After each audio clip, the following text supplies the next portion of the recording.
അല്ലാഹുവിന്റെ പ്രവാചകൻ സല്ലല്ലാഹു അലൈഹി വസല്ലമ തങ്ങൾ മുത്തുനബിയുടെ കൂട്ടുകാരായി നാളെ പടച്ച റബ്ബിന്റെ അനുഗ്രഹങ്ങൾ കൊണ്ട് നിറച്ച സ്വർഗമുണ്ടല്ലോ, ആ സ്വർഗത്തിൽ അല്ലാഹുവിന്റെ പ്രവാചകന്റെ കൂട്ടുകാരാകാൻ നിങ്ങൾക്ക് ആഗ്രഹമുണ്ടോ? അതിനുള്ള വഴികൾ എന്താണ്, ചെയ്യേണ്ടത് എന്താണ്, അത് പ്രവാചകൻ തന്നെ പറഞ്ഞു തരുന്നുണ്ട്.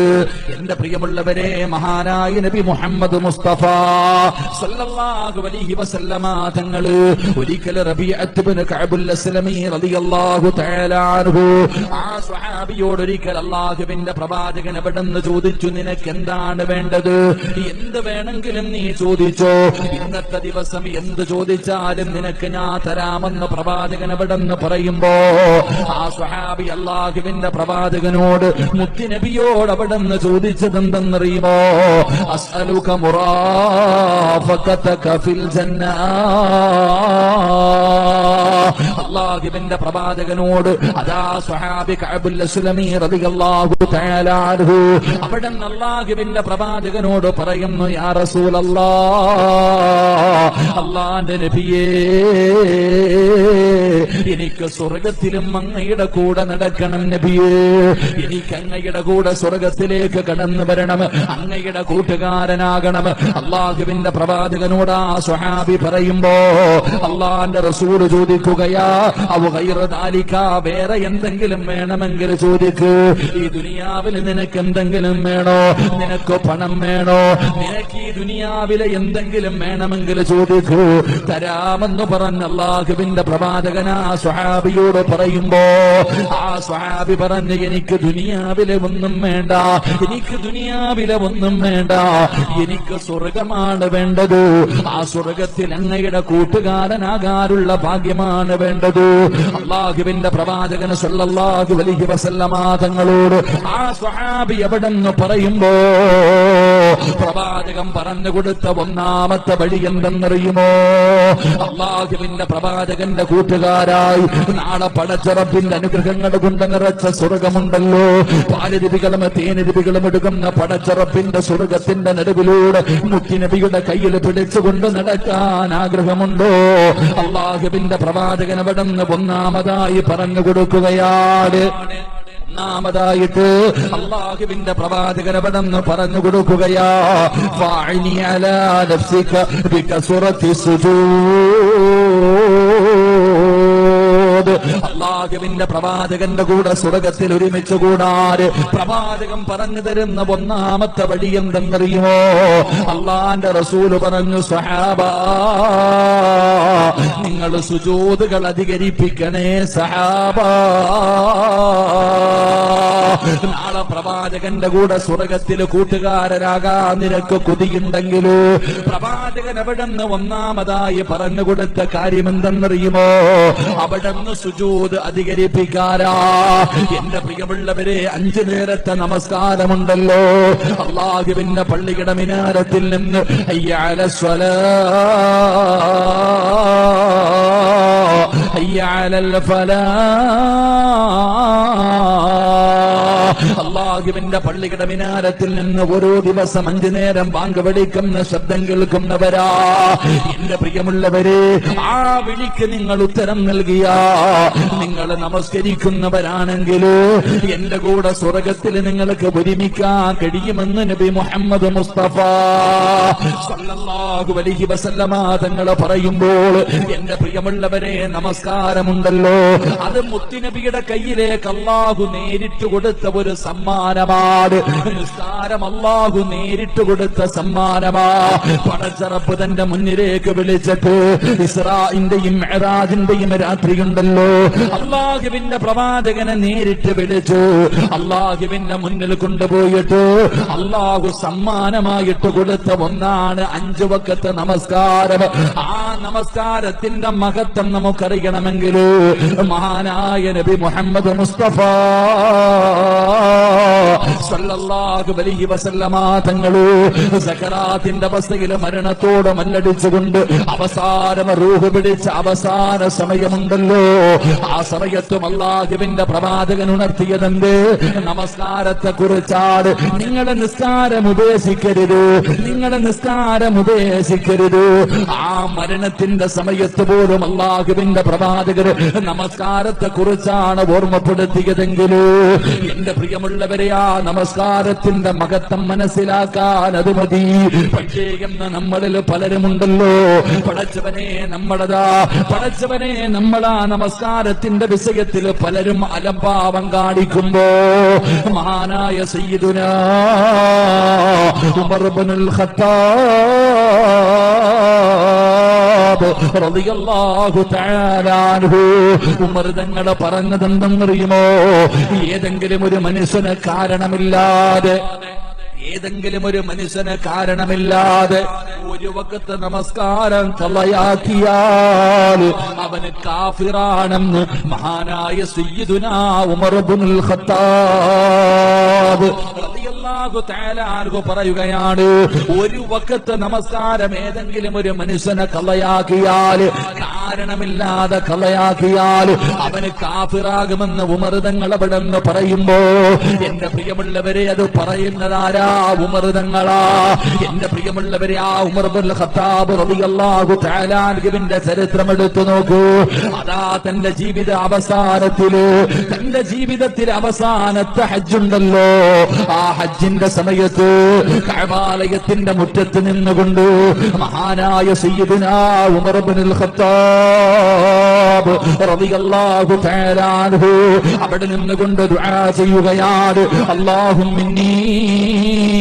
أسألك الشهادة في سبيلك وموتة في بلد نبيك. അതാ ഹജ്ജ് ചെയ്തിട്ട് പിരിയുന്ന സമയത്ത് പരിശുദ്ധമായ കഅബാലയത്തിന്റെ മുറ്റത്ത് നിന്നുകൊണ്ട് ഉമർ ഇബ്നുൽ ഖത്താബ് റളിയല്ലാഹു തആല അൻഹു അല്ലാഹുവിനോട് ദുആ ചെയ്യുന്ന, പടച്ചവരേ, എനിക്ക് ഷഹീദായി മരിക്കണം തമ്പുരാനെ, എനിക്ക് ഷഹീദായി മരിക്കണം തമ്പുരാനെ. എവിടെ കിടന്ന്? മുത്തുനബിയുടെ നാടായ മദീനത്ത് കിടന്ന് എനിക്ക് ഷഹീദാകണം തമ്പുരാനെ. മഹാനായ ഉമർ ഇബ്നുൽ ഖത്താബ് റളിയല്ലാഹു തആല അൻഹു പരിശുദ്ധമായ കഅബാലയത്തിന്റെ മുറ്റത്ത് വെച്ച് ദുആ ചെയ്തു. എന്നിട്ട് തന്റെ നാട്ടിലേക്ക് കടന്നു വന്നു. വെള്ളിയാഴ്ച ജുമുഅ നമസ്കാരത്തിന് കയറി. അതാ ഖുതുബ ഓതുമ്പോ മഹാനായ സയ്യിദുനാ ഉമർ ഇബ്നുൽ ഖത്താബ് റളിയല്ലാഹു തആല അൻഹു അവിടുന്ന് തന്റെ സ്വഹാബത്തിനോട് തഖ്വ കൊണ്ട് വസിയ്യത്ത് ചെയ്യുകയാ, തഖ്വ കൊണ്ട് അവിടുന്ന് വസിയ്യത്ത് ചെയ്യുകയാ. എന്നിട്ട് പറഞ്ഞു, സ്വഹാബാ, എന്റെ മരണം അടുത്തു സ്വഹാബാ. ഉമർ തങ്ങൾ അവിടുന്ന് യാത്ര പറയുകയാണ്. പടച്ചവനെ, പിറ്റേ ദിവസം ശനിയാഴ്ച ഉമർ ഇബ്നുൽ ഖത്താബ് റളിയല്ലാഹു തആല അൻഹു പള്ളിയിലതാ സുബ്ഹി നമസ്കരിച്ചു കൊണ്ടിരിക്കുകയാണ്. സൂറത്ത് യൂസുഫാണ് ഓതുന്നത്. ഉമർ തങ്ങൾ അതാ സുബ്ഹിക്ക് ഇമാമത്ത് നിൽക്കുകയാണ്. സൂറത്ത് യൂസുഫ് ഓതിക്കൊണ്ടിരിക്കുകയാണ്. സ്വഹാബികൾ മുഴുവനും പുറകിൽ നിന്ന് നമസ്കരിക്കുകയാണ്. ഉമർ തങ്ങൾ നമസ്കരിച്ചു കൊണ്ടിരിക്കുമ്പോ അതാ അബൂ ലുഅൽ എന്ന് പറയുന്ന മജൂസിയുണ്ടല്ലോ, വിഷം കടത്തിയ കടാര കൊണ്ടുവന്ന് ഉമർ ഇബ്നുൽ ഖത്താബ് റളിയല്ലാഹു തആല അൻഹുവിന്റെ ശരീരത്തിലേക്ക് കുത്തിയിറക്കുകയാ. തങ്ങളുടെ ശരീരത്തേക്ക് കടാര കുത്തിയിറക്കുകയാണ്. ഉമർ തങ്ങൾ പിടയുകയാ. അല്ലാഹുവേ നമസ്കാരത്തിലാണ്, അല്ലാഹുവേ നമസ്കാരത്തിലാണ്. ഉമർ ഇബ്നുൽ ഖത്താബ് റളിയല്ലാഹു തആല അൻഹു അവിടുന്ന് അതാ കുത്തുകൊണ്ട് പിടയുമ്പോ ഉമർ തങ്ങളുടെ നിസ്കാരപ്പായിൽ നിന്നിട്ട് ഇമാമായിട്ടാണ് നിൽക്കുന്നത്. അവിടെ നിന്നുകൊണ്ട് വിളിച്ചു പറഞ്ഞു, അല്ലാഹു അക്ബർ, അല്ലാഹു അക്ബർ, അല്ലാഹു അക്ബർ. 3 പ്രാവശ്യം ഉമർ തങ്ങൾ വിളിച്ചു പറയുകയാ. അല്ലാഹുവേ, ഉമർ തങ്ങൾ വിളിച്ചു പറയുമ്പോ മഹാനായ അബ്ദുറഹ്മാൻ ഇബ്നു ഔഫ് റളിയല്ലാഹു തആല അൻഹു ആ സ്വഹാബി പുറകിലാണ്. പടച്ചവരെ ഉമർ തങ്ങൾ അവിടെന്ന് പറയുമ്പോ ഉമർ തങ്ങളതാ നിസ്കാര പായിലേക്ക് പിടഞ്ഞു വീഴുമ്പോ അബ്ദുറഹ്മാൻ ഇബ്നു ഔഫ് റളിയല്ലാഹു തആല അൻഹു പുറകിൽ നിന്ന് ഇമാമായി കേറി നിൽക്കുകയാ. സഹോദരാ, നമസ്കാരമാണ്. ശത്രു കൊല്ലാമെന്നപ്പോ പിടഞ്ഞോടിയില്ല, ജീവനം കൊണ്ട് 4 ഭാഗത്തേക്ക് ഓടിയില്ല. പടച്ചവനെ, ഉമർ തങ്ങൾ തന്റെ കണ്ണിന്റെ മുന്നിൽ കുത്തുകൊണ്ട് പിടഞ്ഞ് താഴെ വീഴുമ്പോഴും അവര് നമസ്കാരത്തിലാ. കാരണം അവർ അല്ലാഹുവിന്റെ മുന്നിലാണ് നിൽക്കുന്നത്, അവര് പടച്ച റബ്ബിന്റെ മുന്നിലാണ് നിൽക്കുന്നത്. എല്ലാവരും അവിടെ നിന്ന് നമസ്കാരം പൂർത്തീകരിച്ചു. എന്റെ പ്രിയമുള്ള സഹോദരാ, മഹാനായ സയ്യിദുനാ ഉമർ ഇബ്നുൽ ഖത്താബ് റളിയല്ലാഹു തആല അൻഹു ബോധമില്ലാതെ കിടക്കുകയാണ്, ബോധം കെട്ട് കിടക്കുകയാണ്. അതാ തന്റെ വയറിലൂടെ രക്തം ഇങ്ങനെ ഒലിച്ചുകൊണ്ടിരിക്കുകയാണ്. സഹാബികൾ മുഴുവനും ചുറ്റുഭാഗത്ത് ഒരുമിച്ച് കൂടി പടച്ചവരെ ഉമർ തങ്ങളെ വിളിക്കുകയാണ്. പടച്ചവനെ, മരിക്കുന്നതിന് മുമ്പ് എന്തെങ്കിലും ഒരു വസിയത്ത് നൽകിയാലോ? നമസ്കരിച്ചുകൊണ്ടിരിക്കുക ഉമർ തങ്ങള്. അപ്പോഴാണ് ഒരുത്തൻ കടാര കൊണ്ടുവന്ന് കുത്തിയിറക്കിയത്. എന്റെ പ്രിയമുള്ളവരെ, ഉമർ തങ്ങള് നിസ്കാരപ്പായിലേക്ക് താഴേക്ക് വീഴുമ്പോ അവിടെ നിന്ന് പറഞ്ഞു അല്ലാഹു അക്ബർ, അല്ലാഹു അക്ബർ, അല്ലാഹു അക്ബർ 3 പ്രാവശ്യം പറഞ്ഞു. പുറകെ നിന്ന് സഹാബി കയറിയിട്ട് ഇമാമത്താ നിന്നെ കയറി പിടിക്കല്ലേ ഇത്. എന്റെ പ്രിയമുള്ളവരെ, ഉമർ തങ്ങൾ പിടഞ്ഞു വീണു. അവിടെ നിന്ന് മരണത്തോട് മല്ലടിച്ചു ബോധം കെട്ടിട്ട് കിടക്ക. സഹാബികൾ മുഴുവനും നമസ്കാരം കഴിഞ്ഞിട്ട് ചുറ്റുഭാഗത്ത് വന്ന് നിൽക്കുകയാ. ഉമർ തങ്ങളെ വിളിക്കുന്നുണ്ട്. പടച്ചവനെ, മരിക്കുന്നതിന് മുമ്പ് എന്തെങ്കിലും ഒരു നസീഹത്ത് നൽകിയാലോ, എന്തെങ്കിലും ഒരു വസിയത്ത് നൽകിയാലോ? എല്ലാവരും ചുറ്റുഭാഗത്ത് നിന്നിട്ട് ഉമർ ഇബ്നുൽ ഖത്താബ് റളിയല്ലാഹു തആല അൻഹുവിനെ വിളിക്കുന്നു, എഴുന്നേൽക്കുന്നില്ല. ആ സമയത്ത് ഉമർ തങ്ങളുടെ പ്രിയപ്പെട്ട പൊന്നുമോൻ സഹാബത്തിനോട് പറഞ്ഞു, എന്റെ വാപ്പ എഴുന്നേക്കാൻ ഞാനൊരു വഴി പറഞ്ഞു തരാം. ഉമർ തങ്ങളുടെ പ്രിയപ്പെട്ട പൊന്നുമോൻ അവിടെ നിന്ന് പറയുക, ഞാനൊരു വഴി പറഞ്ഞു തരാം. എന്റെ പ്രിയമുള്ള സഹോദരങ്ങളെ, ചുറ്റുഭാഗത്ത് നിൽക്കുന്ന സഹാബത്തിനോട് പറഞ്ഞുകൊടുത്തു, വാപ്പാടെ ചെവിയിൽ നമസ്കാരം എന്ന് പറയാൻ. ഉമർ തങ്ങളുടെ മകൻ പറഞ്ഞുകൊടുത്തു, തന്റെ വാപ്പയുടെ ചെവിയിൽ നിസ്കാരം എന്നൊന്ന് പറയാൻ. എന്റെ പ്രിയമുള്ള സഹോദരങ്ങളെ, അവിടെ നിന്നൊരു സ്വഹാബി ഉമർ ഇബ്നുൽ ഖത്താബ് റളിയല്ലാഹു തആല അൻഹുവിന്റെ ചെവിയിൽ നമസ്കാരത്തിന്റെ സമയമായി എന്ന് പറഞ്ഞപ്പോ ഉമർ ഇബ്നുൽ ഖത്താബ് റളിയല്ലാഹു തആല അൻഹു ഞെട്ടി ഉണരുകയാ. അപ്പോഴും ചോദിച്ചു, സഹാബ നിസ്കാരം പൂർത്തീകരിച്ചോ സഹാബ? മഹാനായ സയ്യിദുനാ ഉമർ ഇബ്നുൽ ഖത്താബ് റളിയല്ലാഹു തആല അൻഹു ആ സ്വഹാബിയാണ് പറയുന്നത്, ഒരു കാരണമില്ലാതെ ഒരു മനുഷ്യൻ ഒരു വഖത്ത് നമസ്കാരം കളയാക്കിയാൽ അവൻ കാഫിറാണ്. അല്ലാഹു നമ്മളെ കാത്തിരക്ഷിക്കുമാറാകട്ടെ. എന്റെ പ്രിയമുള്ള സഹോദരങ്ങളെ, നമസ്കാരത്തിന്റെ മഹത്വം മഹാനായ നബിയിനാ റസൂലുള്ളാഹി സ്വല്ലല്ലാഹു അലൈഹി വസല്ലമ തങ്ങൾ തന്റെ വഫാത്തിന്റെ അവസാന ഘട്ടത്തിലും പ്രവാചകൻ നിസ്കാരത്തെക്കുറിച്ച് നമ്മളോട് ഓർമ്മപ്പെടുത്തിയത്. അതുകൊണ്ട് എന്റെ പ്രിയമുള്ള സഹോദരങ്ങളെ, പരിശുദ്ധമായ റബീഉൽ അവ്വൽ മാസം, പ്രവാചകന്റെ ജന്മദിനം, അത് അനുഗ്രഹീതമായ ഈ മാസം, അൽഹംദുലില്ലാഹ് ആഘോഷമെല്ലാം ഉണ്ട്. പക്ഷേ അത് നമസ്കാരം മുടക്കിക്കൊണ്ടുള്ള ഒന്നുമാകാൻ പാടില്ല. അത് പ്രവാചകന്റെ ഈ ജന്മദിനം കൊണ്ട് അനുഗ്രഹീതമായ ഈ മാസത്തിൽ എന്റെ പ്രിയമുള്ളവരെ, നമസ്കാരത്തെ ഉപേക്ഷിച്ചുകൊണ്ടുള്ള ആഘോഷങ്ങളിലൊന്നും നമ്മൾ ഒരിക്കലും പങ്കുചേരാൻ പാടില്ല. അത് പ്രവാചകൻ ഇഷ്ടപ്പെടാത്ത കാര്യമാണ്. അള്ളാഹു നമുക്ക് ഈമാൻ നൽകി അനുഗ്രഹിക്കുമാറാകട്ടെ. ഇന്ന് നിസ്കാരമൊക്കെ നമ്മുടെ ജീവിതത്തിൽ വളരെ നിസ്സാരമായിട്ട്, നിസ്കാരത്തിന് വാങ്ക് വിളിച്ചാൽ എന്തോ അലസത കാണിക്കുന്നത് പോലെ, എന്റെ പ്രിയമുള്ളവരെ, അതിനെന്തോ ഒരു മഹത്വം കുറച്ച് കാണുന്നത് പോലെ. എന്റെ പ്രിയപ്പെട്ടവരെ, നമ്മളിൽ പലരും ആ നമസ്കാരത്തിന്റെ വിഷയത്തിൽ നമ്മുടെ ആണുങ്ങളും പെണ്ണുങ്ങളും നമ്മുടെ മക്കളും നമ്മൾ അതിനകത്ത് വല്ലാത്ത അലസത കാണിക്കുമ്പോ, എന്റെ പ്രിയമുള്ളവരെ, ആ നമസ്കാരത്തിന്റെ മഹത്വം മനസ്സിലാക്കാൻ ഒരു ചരിത്രം ഞാൻ പറഞ്ഞു തരാം. അള്ളാഹു നമുക്ക് പഠിക്കാൻ ഭാഗ്യം നൽകുമാറാകട്ടെ. ഇമാം റാസി റളിയല്ലാഹു തആല അൻഹു മഹാനവറുകൾ തന്റെ തഫ്സീറിൽ ഒരു ചരിത്രം പറയുന്നുണ്ട്. നമസ്കാരത്തിന്റെ മഹത്വം നമുക്ക് മനസ്സിലാക്കാൻ എന്റെ പ്രിയമുള്ളവർ, ഈ ഒരു ചരിത്രം നമ്മുടെ ജീവിതത്തിൽ ഉപകാരപ്പെടുന്ന ചരിത്രമാ. അള്ളാഹു പഠിക്കാൻ ഭാഗ്യം നൽകുമാറാകട്ടെ. അത് അവിടുന്ന് ചരിത്രത്തിൽ കാണാം. എന്റെ പ്രിയമുള്ള സഹോദരങ്ങളെ, അതാ ഒരു പെണ്ണ് മദീനത്തുകൂടെ നടക്കുകയാണ്. ഒരു പെണ്ണ് മദീനത്തുകൂടെ മഹാനവറുകൾ അവിടെ നിന്ന് പറഞ്ഞു തരികയാണ്, കാനത്ത് ഇംറഅത്തുൻ തസീഖു ഫീ സികകിൽ മദീന. ഒരു പെണ്ണ് മദീനയിലൂടെ ഇങ്ങനെ നടക്കുകയാണ്. അല്ലാഹുവിന്റെ പ്രവാചകനെയാണ് തിരയുന്നത്. കാണുന്നവരോടൊക്കെ ആ പെണ്ണ് ചോദിക്കുകയാണ്, അല്ലാഹുവിന്റെ പ്രവാചകൻ എവിടെയാണ്? ദല്ലൂനി അലാ മുഹമ്മദ്. പ്രവാചകൻ സല്ലല്ലാഹു അലൈഹി വസല്ലമ തങ്ങൾ എവിടെയാണുള്ളത്? ഒരു പെണ്ണ് മദീനയിലൂടെ ഇങ്ങനെ തിരഞ്ഞു നടക്കുകയാണ്. കാണുന്നവരോടൊക്കെ ചോദിക്കുകയാ, അല്ലാഹുവിന്റെ പ്രവാചകൻ എവിടെ? മുത്തുനബി എനിക്കൊന്ന് കാണിച്ചു തരുമോ? അല്ലാഹുവിന്റെ പ്രവാചകനെ ഒന്ന് കാണിച്ചു തരുമോ? ഈ പെണ്ണിങ്ങനെ ചോദിച്ചുകൊണ്ട് നടക്കുകയാണ്. അവസാനമാരോ അല്ലാഹുവിന്റെ പ്രവാചകനെ കാണിച്ചു കൊടുത്തു. പ്രവാചകൻ സല്ലല്ലാഹു അലൈഹി വസല്ലമ തങ്ങളുടെ മുന്നിലേക്ക് ആ പെണ്ണ് കടന്നു വരികയാണ്. അല്ലാഹുവിന്റെ പ്രവാചകന്റെ മുന്നിലേക്ക് കടന്നു വന്നു. ആ പെണ്ണ് പറയുന്നു, യാ റസൂലല്ലാഹ്, അല്ലാഹുവിന്റെ നബിയേ, ജീവിതത്തിൽ ഞാനൊരു തെറ്റ് ചെയ്തവളാ.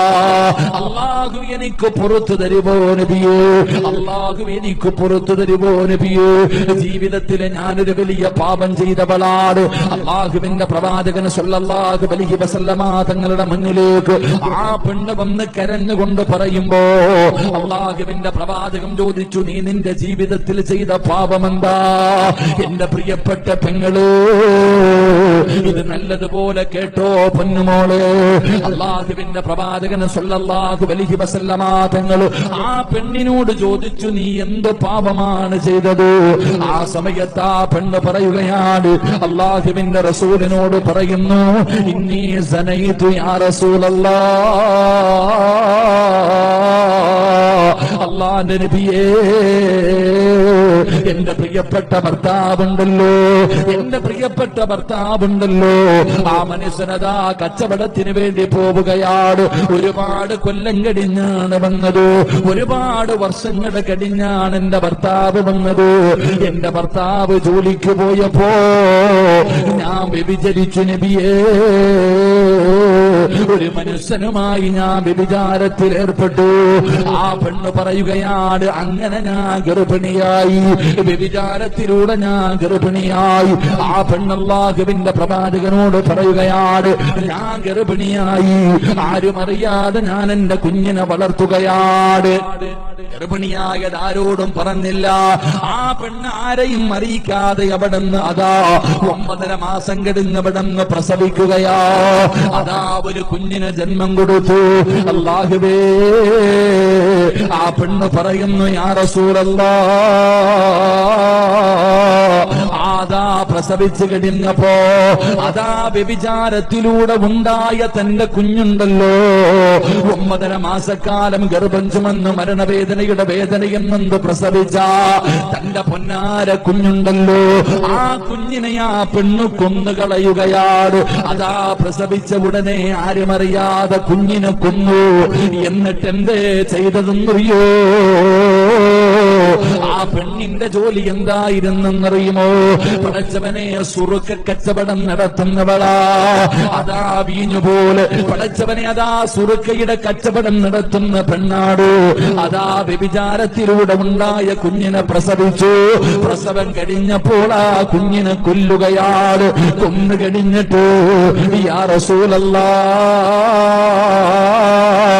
അല്ലാഹുവിന്റെ നബിയേ, ആ കുഞ്ഞിനെ ഞാൻ എന്ത് ചെയ്തെന്നറിയുമോ? അതാ ഏറ്റവും കൂടുതൽ വീര്യം കൂടിയ സുറക്കകത്തേക്ക് ആ ചോര കുഞ്ഞിനെ ഇടുകയാണ്. താൻ നൊന്ത് പ്രസവിച്ച കുഞ്ഞിനെ കൊന്നിട്ട് ആ കുഞ്ഞിനെ അതാ സുറുക്കയിടകത്തേക്ക് ഇട്ടിട്ട് കുടിച്ചിടുകയാ. പടച്ചവനെ, ആ പിഞ്ചു കുഞ്ഞുണ്ടല്ലോ, അതിനകത്ത് കിടന്നിട്ട് ആ കുഞ്ഞിന്റെ ഇറച്ചിയുണ്ടല്ലോ, ആ കുഞ്ഞിന്റെ മാംസമുണ്ടല്ലോ, ആ കുഞ്ഞിന്റെ എല്ലുകളുണ്ടല്ലോ, ആ സുറുക്കകത്തിങ്ങനെ അലിഞ്ഞു ചേരുകയാ. അല്ലാഹുവേ, മാസങ്ങളോളം ഇങ്ങനെ അതിനകത്തിട്ടു. ആ കുഞ്ഞിന്റെ ശരീരം മുഴുവനും അതിലേക്ക് അലിഞ്ഞു ചേർന്നു. അതിലേക്ക് ആ മാംസവും എല്ലുമല്ല ആ സുറുക്കകത്തേക്ക് അലിഞ്ഞു ചേർന്നു. ആ പെണ്ണ് പറയുന്ന നബിയേ,